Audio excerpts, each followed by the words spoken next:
Anganwadi sisters అందరికీ నమస్కారం. ఈ రోజు అంగన్వాడీ వార్తలకి స్వాగతం. ఇంకా ఎవరైనా సబ్స్క్రైబ్ చేసుకోకపోతే మన ఛానల్ని సబ్స్క్రైబ్ చేసుకోండి. వీడియోస్ అయితే లైక్ చేస్తూ ఉండండి. అంగన్వాడీ టీచర్ల ఆయాల సమస్యలకు సపోర్టివ్గా మన ఛానల్ అయితే పనిచేస్తుంది కాబట్టి లైక్ చేయండి వీడియోస్. ఇక వివరాలకు వెళ్తే అంగన్వాడీల్లో ఆహార నాణ్యతపై తనిఖీలు, నాసీ రకం సరుకులు పంపిణీ చేసే కాంట్రాక్టర్లకు నోటీసులు, అధికారులకు మంత్రి సీతక్క ఆదేశాలు ఇక్కడ న్యూస్ అయితే చూస్తున్నాం. సరే, ఏది ఏమైనా చాలా రోజులు మన అంగన్వాడీ కేంద్రాలకు సంబంధించి మెను బిల్లులు పెంచక చాలా ఏళ్ళైంది. మరి ఆల్రెడీ గురుకులాలు హాస్టల్కి సంబంధించి 40% మెను బిల్లులు అయితే తెలంగాణ రాష్ట్ర ప్రభుత్వం పెంచింది. కాబట్టి వెంటనే అంగన్వాడీలకు సంబంధించి, ప్రైమరీ స్కూళ్ళకి సంబంధించి కూడా మరి మెను బిల్లులు అయితే పెంచాల్సిన అవసరం అయితే ఉంది. ఎందుకంటే ప్రస్తుతం కూరగాయలు, నిత్యావసర సరుకుల ధరలు, నూనె ధరలు అయితే భారీ ఎత్తున పెరిగాయి. కాబట్టి ఇతర ధరలు బాగా పెరుగుతున్నాయి. కాబట్టి మెను బిల్లులు ఖచ్చితంగా పెంచాల్సిన అవసరం ఉంది. మరి అంగన్వాడీల ద్వారా చిన్నారులు, గర్భిణీలకు, బాలింతలకు అందిస్తున్న ఆహార పదార్థాల నాణ్యతపై తనిఖీలు నిర్వహించాలని స్త్రీ శిశు సంక్షేమ శాఖ మంత్రి సీతక్క గారు అయితే అధికారులు ఆదేశించారు. మరి ఇలా ఆదేశాలు జారీ చేసే ముందుగా నాణ్యమైన సరుకులు సప్లై కావాలంటే మరి బడ్జెట్లో నిధులు కేటాయించి మెను బిల్లులు పెంచినప్పుడే ఇది సాధ్యమవుతుంది. ఎంత తనిఖీలు చేసినా, ఎంత సూపర్వైజర్ చేసినా కానీ మరి నాణ్యత పెరిగే అవకాశం అయితే ఉండదు. ఫస్ట్ నిధులు అధిక మొత్తంలో మంజూరు చేసి మెను బిల్లు పెంచాలి. ఇందులో భాగంగా క్షేత్రస్థాయిలో తనిఖీలు చేపట్టాలని జిల్లా సంక్షేమాధికారులకు ఆదేశాలు జారీ చేసింది. రోజు కనీసం 2 అంగన్వాడీ కేంద్రాలను పరిశీలించాలని, జిల్లాల పరిధిలోని మెజార్టీ కేంద్రాలను పరిశీలించిన తర్వాత రాష్ట్ర ప్రభుత్వానికి నివేదిక సమర్పించాలని మహిళా శిశు సంక్షేమ శాఖ మంత్రి సీతక్క ఆదేశించారు. ఇక గురువారం సీతక్క పలువురు జిల్లా సంక్షేమాధికారులతో నేరుగా ఫోన్లో మాట్లాడి క్షేత్రస్థాయి తనిఖీలకు సంబంధించిన సమాచారాన్ని ఆరా తీశారు. ఈ ఫిబ్రవరి నెలాఖరు నాటికి నివేదిక సమర్పించాలని, అందులో ఆహార పదార్థాల నాణ్యత ప్రమాణాలను లోతుగా విశ్లేషించాలని స్పష్టం చేశారు. ఈ నేపథ్యంలో అధికారులు తనిఖీలు చేసి నాణ్యత లేని సరుకులను సరఫరా చేస్తున్న కాంట్రాక్టర్లకు నోటీసులు జారీ చేస్తారు. అదేవిధంగా ఆయా కాంట్రాక్టర్లు తదుపరి టెండర్ల ప్రక్రియలో పాల్గొనే అవకాశం లేకుండా వారిని బ్లాక్ లిస్టులో పెడతారు. సరే, ఈ విధంగా కాంట్రాక్టర్ల మీద చర్యలు తీసుకోవాల్సిన అవసరం ఉంది. నాసిరకం సరుకులు సప్లై చేస్తే అంతకుముందు ఏం చేయాలంటే మెను బిల్లులు పెంచాలి. అప్పుడే మరి మెనులో నాణ్యత పెరిగే అవకాశం ఉందని అందరూ కూడా కోరుకుంటున్నారు. ఇక నిర్లక్ష్యపు నీడలో అంగన్వాడీ కేంద్రాలు, రిటైర్మెంట్ బెనిఫిట్స్ లేక అల్లాడిపోతున్న టీచర్లు, ఆయాలు, తర్వాత ఆయా పోస్టులు భర్తీ చేయకపోవడం, అంగన్వాడీ టీచర్ పోస్టులు భర్తీ చేయకపోవడం వల్ల మరి ఆయా బాధ్యతలు, టీచర్ బాధ్యతలు ఒక్కొక్కరే నిర్వహిస్తుండడం చాలా ఇబ్బందులు అవుతుంది.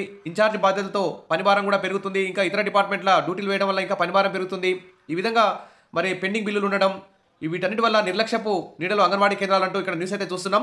చదువు చెప్పేది వారే, అన్నం వండి పెట్టేది వారే, చర్చలు జరిగి 6 నెలలు దాటిన కానరాని బెనిఫిట్స్ అంటే ఇక్కడ న్యూస్ అయితే చూస్తున్నాం. 50 ఏళ్ల క్రితం ఆవిర్భవించిన అంగన్వాడీ కేంద్రాల్లో 50 రూపాయల గౌరవ వేతనంతో ఆయాగా, టీచర్గా ఉద్యోగాలు పొంది నేడు 65 సంవత్సరాలు నిండాయని రిటైర్మెంట్ కల్పించి ఎలాంటి బెనిఫిట్స్ అందించకుండానే నిర్దాక్షిణ్యంగా గత జూలై నెలలో ఆయాలను, టీచర్లను నిర్బంధంగా ఇంటికైతే పంపించేశారు. ప్రభుత్వం వారికి ఎలాంటి బెనిఫిట్స్ రాకుండానే సెంటర్ కాకుండా తోసేయడంతో 40 ఏళ్ళు కష్టపడ్డ జీతాలు తప్ప రిటైర్మెంట్ బెనిఫిట్స్ ఏమీ లేకపోవడంతో ఇప్పుడైతే ఏమీ చేయలేని స్థితిలో అంగన్వాడీ టీచర్లు అయితే, ఆయాలు అయితే ఉన్నారు. అంతేకాకుండా బలవంతపు రిటైర్మెంట్ చేశాక మరి ఏర్పడ్డ ఖాళీలను సైతం ఇప్పటివరకు నింపకపోవడంతో మరి టీచర్ వారే, ఆయా వారే అన్న చందంగా పని ఒత్తిడితో విధులైతే నిర్వహిస్తున్నారు.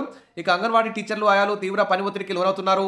ఇక అతి తక్కువ జీతాలు కూడా వీరికైతే చాలా అన్యాయంగా శ్రమదోపిడీ అయితే జరుగుతుంది. 2 3 4 డ్యూటీలు చేసిన అదనంగా ప్రభుత్వం ఎలాంటి అదనపు వేతనాలు ఇవ్వకపోవడంతో నానా అవస్థలు అయితే పడుతున్నారు. కాబట్టి రాష్ట్ర వ్యాప్తంగా మరి అంగన్వాడీ టీచర్లకి, ఆయాలకైతే చాలా సమస్యలు ఉన్నాయి. 65 సంవత్సరాలు నిండాయని దాదాపు రాష్ట్ర వ్యాప్తంగా చాలామందిని రిటైర్మెంట్ కావడం జరిగింది. మరి ఖాళీ పోస్టులు భర్తీ చేయకపోవడంతో ఉన్నవారైతే చాలా ఇబ్బందులు అయితే ఎదుర్కొంటున్నారు. ప్రభుత్వంతో చర్చలు సఫలం, అమల్లో విఫలం. గత జూలైలో నిర్బంధంగా రిటైర్మెంట్ ఇచ్చిన ప్రభుత్వం అక్కడ ఖాళీలు భర్తీ చేయడంతో పనిభారం ఒత్తిడి అవుతూనే ఉన్నందున రిటైర్ అయిన వారికి ఆయాకు ₹1,00,000, టీచర్కు ₹2,00,000 ఇవ్వాలని అంగన్వాడీ కార్మిక సంఘాల నేతృత్వంలో చర్చలు జరిగాయి. కానీ ఆ జీవో కూడా అమలు కావడం లేదు.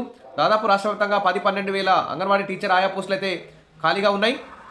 కాబట్టి మరి గత 6 నెలల నుండి డబ్బులు ఎప్పుడు వస్తాయని రిటైర్ అయిన ఆయాలు, టీచర్లు అయితే వెయ్యి కళ్ళతో ఎదురు చూస్తున్నారు. మా డబ్బులు ఎప్పుడు ఇస్తారని బిడ్డ అని వచ్చిపోయే వారిని అడుగుతూ వారి దీనగాథను అయితే పలువురికి చెప్తున్నారు. మరి 40 ఏళ్లుగా పనిచేసా, ఉత్త చేతులతో పంపించారంటే ఇక్కడ అంగన్వాడీ టీచర్లు అయితే కన్నీటి పర్యంతం అవుతున్నారు. ఇప్పటికైనా రాష్ట్ర ప్రభుత్వం అంగన్వాడీ సెంటర్ ఉన్న ఖాళీ పోస్టులు భర్తీ చేసి అదనపు భారాన్ని తగ్గిస్తూనే ఆయాలకు, టీచర్లకు రిటైర్మెంట్ బెనిఫిట్ కింద టీచర్కి 10 లక్షలు, ఆయాకు 5 లక్షలు ఇవ్వాలని చెప్పేసి ఇక్కడ అందరూ కూడా కోరుకుంటున్నారు. అంగన్వాడీ, ఆయాల, టీచర్ల సంఘం నాయకులైతే డిమాండ్ చేస్తున్నారు. ఇక అంగన్వాడీ సరుకులను తనిఖీలు చేయండి. అంగన్వాడీలకు కూడా ప్రతిరోజు 2 అంగన్వాడీ కేంద్రాలను తనిఖీ చేయండి. పూర్తి రిపోర్ట్ ఈ నెలాఖరు వరకు ఇవ్వండి అని చెప్పేసి మహిళా శిశు సంక్షేమ శాఖ మంత్రి సీతక్క ఆదేశాలు అయితే జారీ చేశారు. కాబట్టి అందరూ కూడా రికార్డ్స్ అయితే సరిగా మెయింటైన్ చేసుకోండి తెలంగాణలో, రాష్ట్ర వ్యాప్తంగా. ఎందుకంటే తనిఖీలు చేసే అవకాశం ఉంది. కాబట్టి అందరూ కూడా అలర్ట్గా ఉండండి. ఎలాగూ ఈ బడ్జెట్ సమావేశాల్లోపు అంగన్వాడీ టీచర్ల, ఆయాల జీతాల పెంపుకు సంబంధించి కానీ, రిటైర్మెంట్ బెనిఫిట్స్ సంబంధించి కానీ, మినీ అంగన్వాడీలు మెయిన్గా మార్చడం కానీ, ఖాళీగా ఉన్న టీచర్, ఆయా పోస్టుల భర్తీ విషయం కానీ, ఆయాకు ప్రమోషన్లు కానీ, అంగన్వాడీ టీచర్లకు సూపర్వైజర్ల ప్రమోషన్ కానీ వీటన్నిటికి సంబంధించి బడ్జెట్లో నిధులు కేటాయించాలని చెప్పేసి అంగన్వాడీ యూనియన్లు అంగన్వాడీ టీచర్ల ఆయాలు అయితే డిమాండ్ చేస్తున్నారు. కాబట్టి ప్రభుత్వం బడ్జెట్లో నిధులు కేటాయిస్తుందని చెప్పి కేటాయించాలని చెప్పి కూడా డిమాండ్ అయితే చేస్తున్నారు.